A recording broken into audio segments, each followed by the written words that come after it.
everyone, and welcome to Making the Best of It, a daily video series helping you make the best of your time at home. Now, I know it's been a little while since I've seen you all, and that's just because I had other responsibilities that I had to take care of before I had time to make some more videos for you. I'm super excited to be back though, and I'm really excited to share today's project with you, which is origami water bombs. Now, you can see here that I've got your kind of colorful paper. This one's made out of construction paper water bomb, but I thought, well, I mean, if it's supposed to hold water and act kind of like a water balloon, it doesn't really make sense to use paper. And so I decided I'm going to make one out of wax paper too. So this is something that's a little bit more waterproof, and we're going to be making both of these and then testing out to see which one works better. For this project, you'll need some paper. I use orange construction paper for my first example just because it's a little bit easier to see, but if you're making a waterproof water bomb, then wax paper works pretty well. A Sharpie is good if you're trying to write on the wax paper to measure it out at all, or a pen if you're just using normal paper. I also have some scissors and a ruler. Once you have all of the supplies that you need, you'll need to cut your paper square if it's not square already. I'm just using some scrap paper, so it was pretty easy for me to cut this piece of paper to be a square. Then take your piece of paper and fold it in half from top to bottom, unfold it, and then fold it in half again from side to side.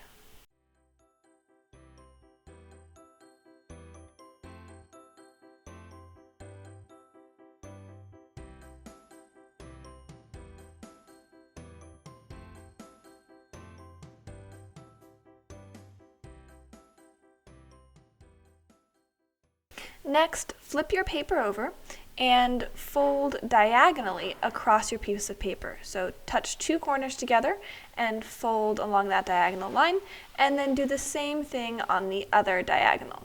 You should end up with something in the middle that looks kind of like a star.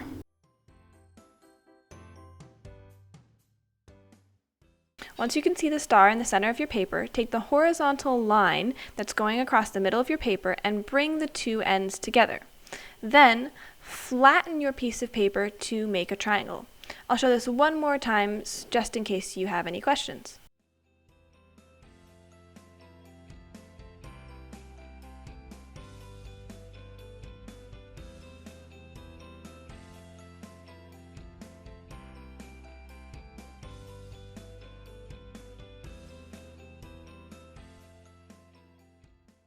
Then take the top layer of the bottom corner of your triangle and fold it up to the top point of your triangle.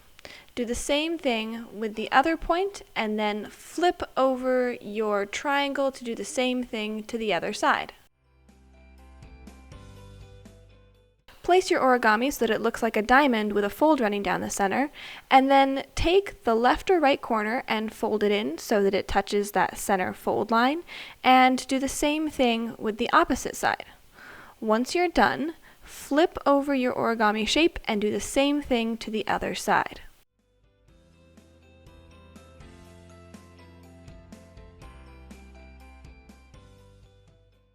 This part can be a little bit tricky, so watch carefully.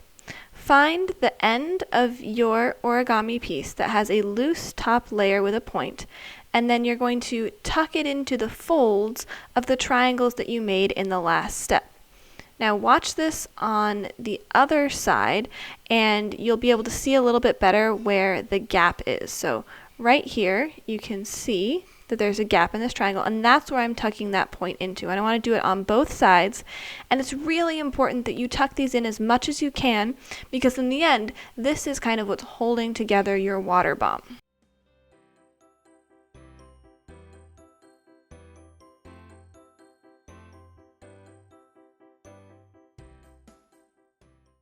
Once you're done with this side, flip it over and do the same thing to the other side. The final step is to find the hole on the end of your water bomb. So on the back, you can see it's just pointy, there's no hole. On this side, there's a little hole. You take it, kind of open it up gently with your fingers and blow into it. There we go. Got a nice little box. Here's a sped up version of how I made my water bomb out of wax paper.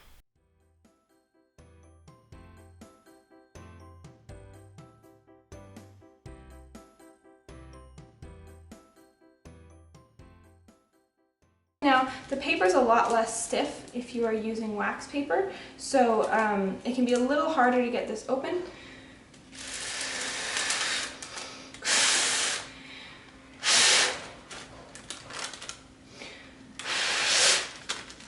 But it should open up pretty easily, and then you have your wax paper water bomb. Alright, so first let's try this baby one.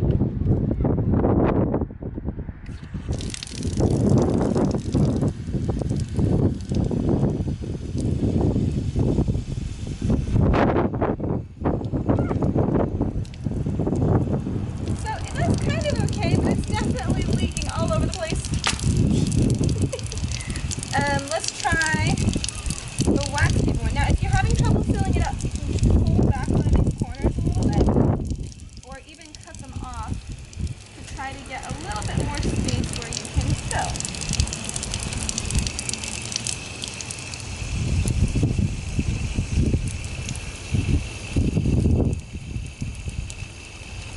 Alright, so before I get too far, you can see it's definitely leaking way less than the other one.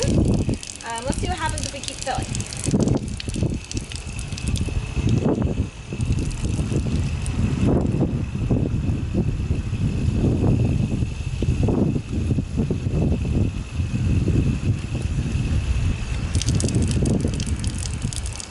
Let's see. That's looking pretty good. Now, at a certain point, we are going to have an issue where it'll start to kind of undo if we still kind of pass this point right here. I tested this a little bit before.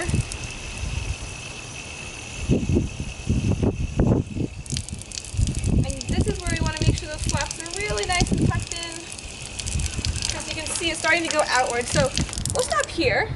If you want, you can fill it up more on your own.